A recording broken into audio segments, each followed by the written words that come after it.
Sir? Here you go, Stevens. I found this for you. Oh, it's a travel book, sir. West Country. My God, what a suit. Where'd you get that? Oh, Lord Darlington was kind enough to pass this on to me in 1936, sir. The tailor was obliged to shorten the trousers and the sleeves and... Doesn't have anything more like that you could pass on to me. May I, Yes, sir. Let's see. Boy, a suit like that's probably indestructible. Are you quite sure, sir, that I won't be needed here? Because I do feel most uneasy. It is the first time in 9 years that I've left this house unattended. Well, it's not going to fall down in the next few days. Yes. If it does, I'll be in London anyway. Yes. Besides, you might not get another chance. You know, once my wife gets over here for good, gets the place going with all her parties and her charities. Yes, Say, do you mind if I take a quick photo of you before you leave? Right there, with the car and all the tweed. Because you look great. Very, very distinguished. Photograph taken for some years, sir. Now's your chance. This nice casual pose. Oh, yeah. Now, that one's historical. It's for the archives. Is that an American camera, sir? It's German.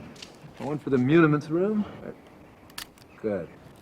How about one more? Maybe not so solemn this time. You're off on your secret rendezvous to the West Country. A little smile. Like, yeah, like that. That's great. Thank you. Thank you. Thanks very much.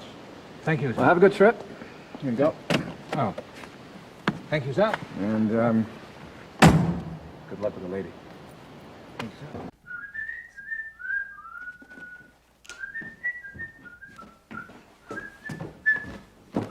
Good morning.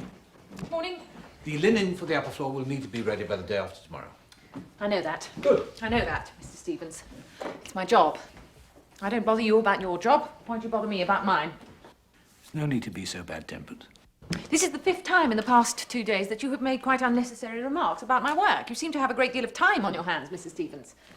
Miss Kenton, if you really believe I have time on my hands, it shows more clearly than ever your great inexperience. You're always going on about my great inexperience. Point out one defect in my work. I never said it. You can't. Because if you could, you would. But you can't. I think what you really need is some fresh air, Mr. Stevens. And Mr. Stevens. Yes. From now on, I would prefer it if you did not speak to me directly at all. What are you talking about? If it's necessary to send a message to me, please do it through a messenger or else write me a note. I'm sure our working relationship will be a great deal easier. Thank you, Miss Kenton. Thank you so much.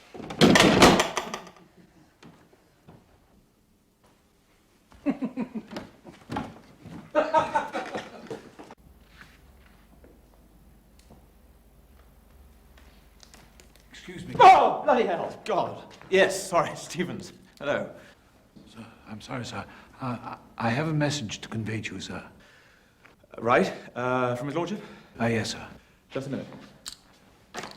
Right you are. Fire away, Stevens. His lordship wishes you to know, sir, that ladies and gentlemen differ in several key respects. Yes, well, I'm very well aware of that, thank you, Stevens. You are, sir? Yes, his lordship is perpetually underestimating me. I've done extensive reading and background work in that whole area. Oh, is that so, sir? Thought about very little else this last month. In that case, perhaps my message is rather redundant, sir. Well, you can assure his lordship that I'm very well briefed indeed.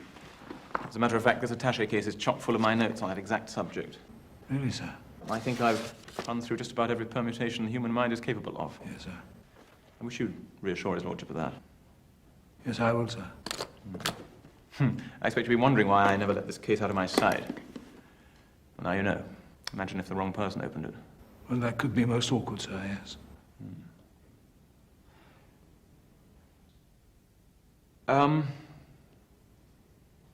Unless his lordship's come up with some entirely new angle he wants me to think about. New angles? No, I cannot imagine it, sir. No, I mean, not for instance, about this Lewis fellow. I'm afraid not, sir. Huh? You see, I can't work out where he fits into the picture.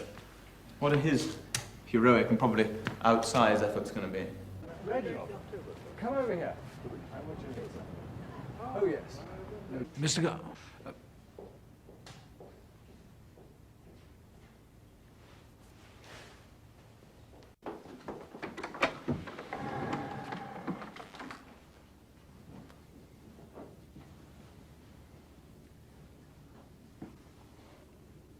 called for me, my lord. I did, yes. Look here, Stevens. It was dreadful, the ordeal we put you through last night. Not at all, sir. I was only too happy to be of service. No, it was dreadful. Please accept my apologies. The thing is, Stevens, you see that Mr. Spencer had a point to prove to Canon Tufnell, who was talking a lot of old-fashioned nonsense about the will of the people being the wisest arbitrator and so on. The fact is, Stevens, democracy is finished. It doesn't work. What was it Mr. Spencer said last night? He put it rather well. I seem to recall, sir, that he compared our present parliamentary system to a committee of a mothers' union organizing a war campaign. Exactly. Now, if you look at Germany and Italy, you see something that works. They've set their houses in order. How? Through strong leadership. I mean, if you look at Italy and Germany, you see something that works. There's none of your democracy rubbish there. Anyway, that was the point that Mr. Spencer was trying to make. Will that be all, my lord? Yes, yes, that's all.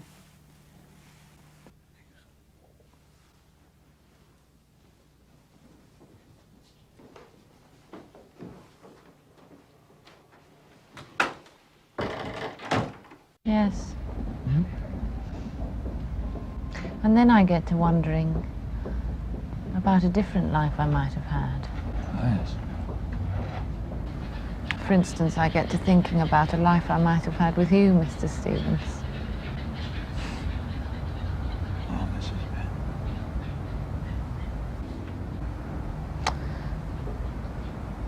And that's when I get all upset over some trivial little thing at home. You know I have a temper, Mr. Stevens, don't you? Yes, I do, I'm sorry to say. But each time I realise my rightful place is with my husband. After all, there's no turning the clock back now. One can't be forever dwelling on what might have been. Don't you agree, Mr. Stevens? Oh, yes, Mrs. Benn, I quite agree.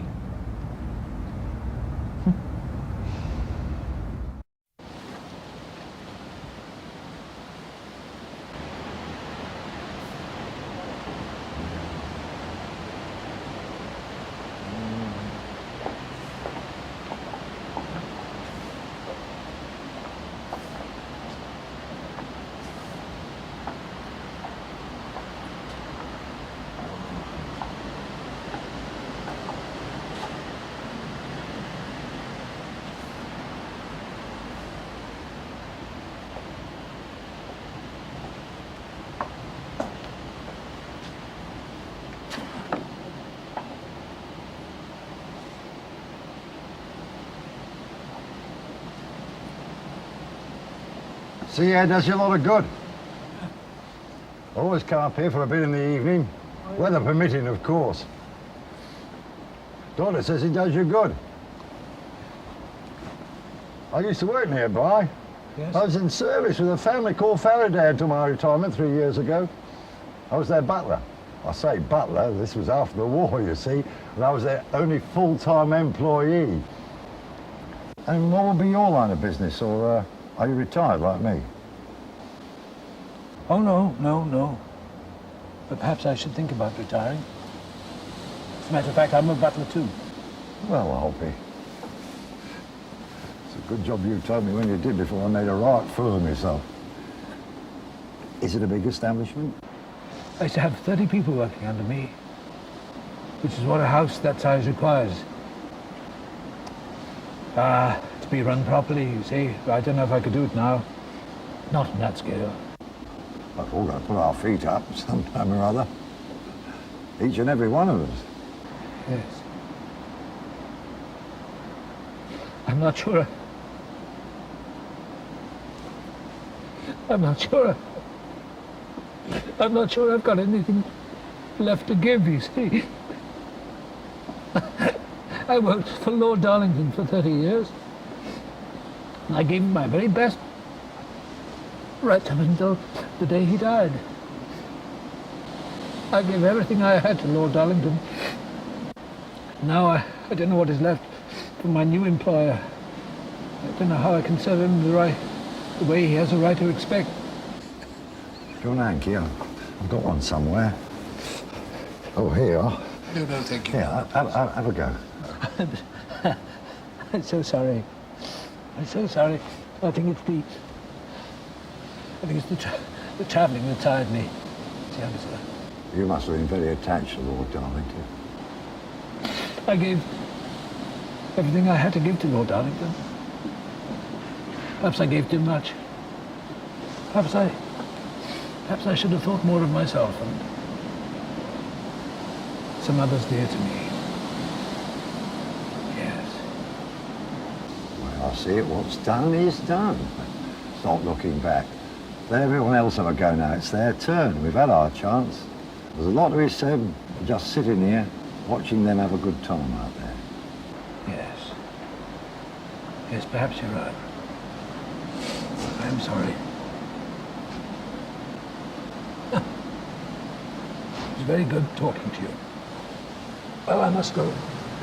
Thank you very much. And don't forget what I said. No, I won't. Good night.